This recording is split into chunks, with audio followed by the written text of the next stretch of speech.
Salut les poulets, ici Jérémy. Suite à ma première vidéo sur les choses surprenantes que l'on peut retrouver dans toutes les maisons turques, j'ai décidé de faire une partie 2. Vous avez été nombreux dans les commentaires à me laisser des idées de choses auxquelles je n'avais pas pensé lors de ma première vidéo. Et comme ça vous a beaucoup plu, j'ai pu le voir sur la vidéo YouTube et également sur TikTok. Au moment où je vous parle, ma vidéo sur TikTok, j'ai 30 000 vues, voilà, plus de 30 000 vues au moment où je tourne la vidéo. Donc je me suis dit ok, ça mérite vraiment une partie 2 et donc c'est ce qu'on va voir tout de suite après le générique. À tout de suite.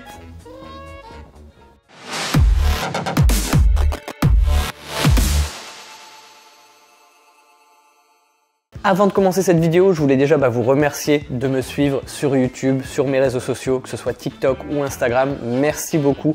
Là, le TikTok est très récent, hein. C'est depuis quelques mois simplement que j'ai commencé et je vois que les gens sont vraiment très réactifs au niveau de mes vidéos sur TikTok. Si vous n'êtes pas abonné à mon TikTok, n'hésitez pas à me suivre. Si vous n'êtes pas abonné à ma chaîne YouTube, n'hésitez pas à vous abonner à ma chaîne. Voilà, go les 50 000 abonnés. C'était la petite aparté avant de commencer la vidéo. Et donc pour les choses que l'on retrouve dans les maisons turques, je vais commencer par un indispensable que j'avais complètement oublié, l'eau de Cologne. En effet, ici en Turquie, la plupart des gens, des hôtes, accueillent leur invité avec de l'eau de Cologne. Donc c'est tout simple, c'est pour souhaiter la bienvenue. Des fois c'est une bouteille et on asperge les mains des invités avec. Celui que j'ai moi chez moi, c'est un spray. Donc voilà, vous pouvez voir. Et puis on se nettoie les mains. Ça sent bon. En plus, là c'est au citron. Donc voilà, c'est la fameuse eau de Cologne pour souhaiter la bienvenue à tous ces invités. Et souvent, c'est à l'entrée pour accueillir les personnes qui viennent vous rendre visite. Après l'eau de Cologne, il y a également, voilà, quand on rentre chez quelqu'un en Turquie, il faut savoir qu'on enlève tout le temps ses chaussures. Les chaussures, c'est réservé pour l'extérieur et à l'intérieur, voilà, on doit respecter la maison de la personne qui nous accueille. Donc quand on enlève ses chaussures, on se retrouve à pieds nus et donc souvent la personne qui vous accueille chez elle a ce qu'on appelle des terlik. Voilà, en turc, donc c'est des pantoufles. Il y en a plein de sortes. Là, c'est celle que j'ai chez moi. J'ai également des comme ça, des marrons, voilà, un petit peu plus vieille, on va dire. Il y a également aussi, j'en ai plusieurs, hein, voilà, parce que quand on accueille quelqu'un, des fois ils sont plusieurs. Donc il y a aussi celle-là, voilà, un petit peu plus différente. Vous voyez que même moi, je m'y suis mis à la culture turque et donc quand vous accueillez quelqu'un, vous l'accueillez avec l'eau de Cologne et vous lui tendez des pantoufles. Il faut en avoir plusieurs, il faut en avoir aussi pour les femmes, pour toutes les tailles. Donc voilà, des petites tailles, des plus grandes tailles. Et également, souvent, il y a un meuble qui est accompagné de ces pantoufles. Il y a un petit meuble qui s'ouvre comme ça. Voilà, souvent c'est accroché au mur, à l'entrée. Des fois, c'est même à l'extérieur de la maison. Donc l'accueil des invités en Turquie est vraiment très important. Ensuite, il y a également une autre chose qui est très importante ici en Turquie, c'est le fameux café turc. Si vous ne connaissez pas, en fait, c'est dans des petites tasses comme celle-ci. Voilà, c'est tout petit. Il y a quasiment un tiers de la tasse qui est remplie de marc. Donc c'est un café assez fort. Donc voilà, donc quand des invités veulent du café turc, j'ai ce petit set à la maison. Et pourtant, je ne bois pas de café. Et donc pour faire le café, il faut également ceci. Ça s'appelle un cezve ou une cezve, un cezve, je vous avoue, je ne sais pas trop, mais en tout cas, voilà, c'est ça. Et donc à l'intérieur, on met donc la poudre à café. On peut mettre aussi du sucre à l'intérieur pour les gens qui veulent un café sucré. Et ensuite, on vient utiliser la tasse. On la remplit d'eau et ensuite on met l'équivalent dans cet ustensile. Toujours dans la cuisine, on peut retrouver souvent, c'est des casse-noix. Parce qu'ici en Turquie, ils sont très friands des noisettes, des amandes, également les çekirdek, les espèces de graines de tournesol que l'on fait craquer dans la bouche et que l'on mange dans la cuisine des foyers turcs. On retrouve souvent ces fameux casse-noix, même des casse-noisettes, hein, voilà, parce qu'ils adorent les noisettes. Si vous avez regardé une de mes vidéos sur les faits insolites sur la Turquie, vous devez savoir que la Turquie est le premier producteur mondial de noisettes. C'est grâce à la Turquie que vous avez votre pâte à tartiner chez vous. Autre chose aussi que vous m'aviez dit dans les commentaires et que j'avais un petit peu oublié, mais qu'on retrouve très régulièrement, ce sont les fameux brise-vue des sous-rideaux. Voilà, il y a les rideaux vraiment très opaques qui ne laissent pas passer la lumière, mais il y a également les brise-vues qui laissent passer la lumière, mais qui floutent un peu. C'est pour votre intimité, et il y en a énormément. On appelle ça les tulle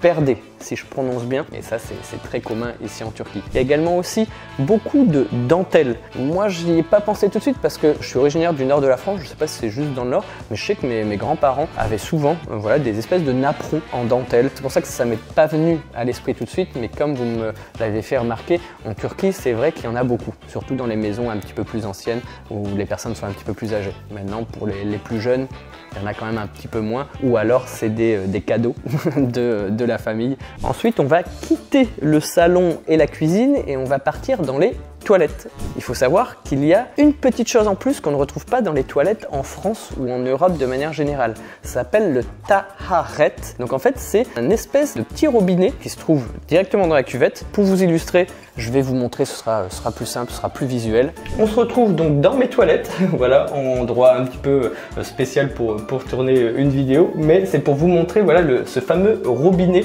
que l'on trouve dans tous les toilettes turques. Donc vous pouvez voir que les toilettes sont tout à fait normaux, hein, c'est tout ce qu'on peut retrouver de plus basique, même en France, hein. Voilà, il n'y a rien de spécial, mais il y a une petite chose que l'on ne retrouve pas spécialement, c'est ça, ce petit robinet qui est relié tout simplement à cette manette.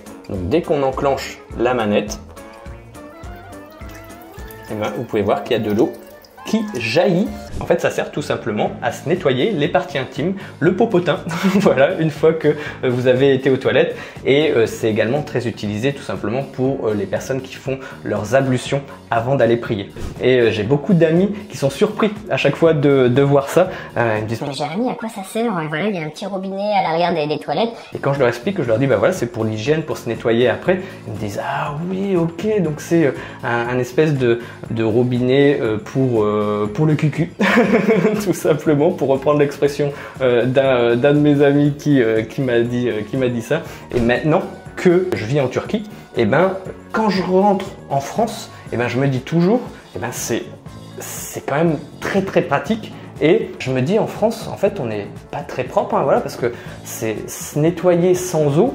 Bah, c'est un peu spécial. Là au moins on se nettoie vraiment avec de l'eau et c'est quand même beaucoup plus hygiénique je trouve. Donc là en me rendant directement dans les toilettes c'est beaucoup plus visuel et vous avez pu avoir une démonstration en direct. Donc bah, je retourne dans le salon et on finit la vidéo. Je suis de retour dans le salon, donc après cette petite démonstration en live, je vais passer à la dernière chose que l'on retrouve aussi dans les toilettes, c'est des évacuations d'eau en cas d'inondation ou s'il y a de l'eau qui coule, etc.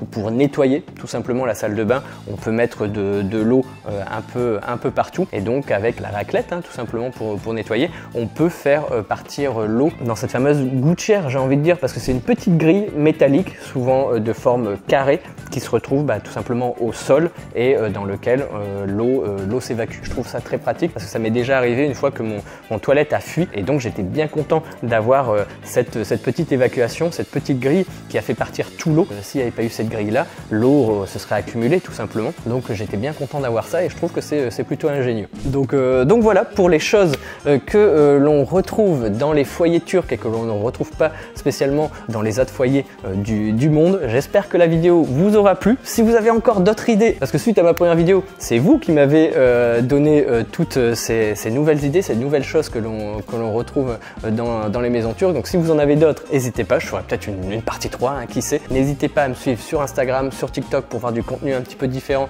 de ma vie d'expatrié français en Turquie. Si vous êtes encore à ce niveau-là de la vidéo, n'hésitez pas à mettre le pouce bleu en l'air, à activer la petite cloche pour recevoir des notifications dès que je publierai une nouvelle vidéo et aussi à vous abonner à ma chaîne si ce n'est pas déjà fait. En attendant, je vous souhaite une bonne journée, une bonne soirée, un bon week-end en fonction de quand vous regardez la vidéo et je vous dis tchuss les poulets!